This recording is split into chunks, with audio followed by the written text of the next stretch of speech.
Ones out of harm's way as the Taliban solidify their control over Afghanistan. Yeah, what a chaotic day it's been at the airport. Really? Our Spectrum News 1 political reporter Garrett Berquist joins us now live in studio. So Garrett, you spoke to a woman who's been trying to get her husband out of there for years now.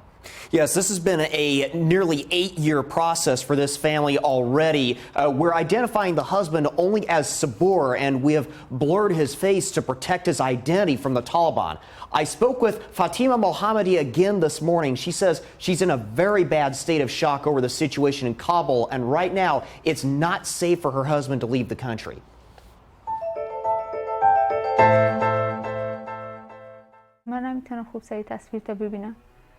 This is the only way Fatima Mohammadi has been able to see her husband for 4 years. She's now in Durham. He's still in Afghanistan. So this is actually very hard for me as I see that here I'm living very a good life, so I'm safe and I can go outside very easy. There is no any dangerous situation for me. But as I see to my husband and he's living in a place that it's a lot of dangerous situation happening over there. Mohammadi was a television journalist in Afghanistan. Her husband was a TV graphics artist. That makes them both prime targets for the Taliban. If you're going to somewhere, they are asking from you, they are checking your social medias. Every person is writing in social media his job, his friends. They are searching if you are working in media or on other sectors. They are capturing. They are not talking, they are not asking, they're just killing. Mohammadi applied for a family reunification visa for her husband in 2018. U.S. immigration officials say right now that process should take about 2 years at most. 3 years have passed, and still no word. When we are going to outside, our families, we are talking like this. It is the last time. Because of this, we are not feeling good, and it is a bad situations.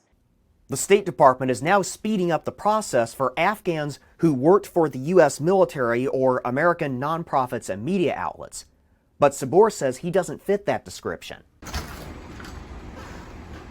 In the meantime, Mohammadi is taking her case to the American people. I feel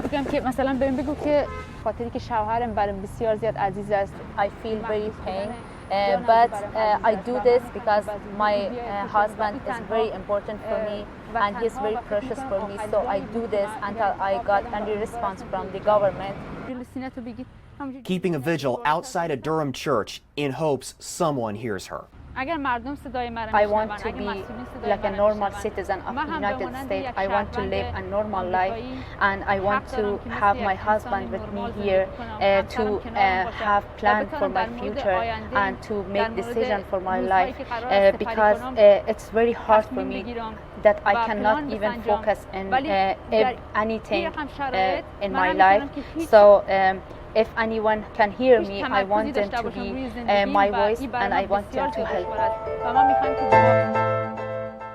Congressman David Price's office says they're working with Mohammadi's family to cut through the red tape, and Mohammadi says she will talk to Senator Tom Tillis about her situation later this week. Oh my, we're going to follow this story very closely. You know, when she said, I just want to live a normal life and have my husband back, that's, you know, that really speaks volumes right there. So, and we did hear in the news conference they're going to try to help vulnerable Afghans get out of the country, but we don't know where he falls on that list. Exactly. And Garrett, you also mentioned Sabur is not eligible for the special immigrant visa program. How common is the problem that this couple is facing?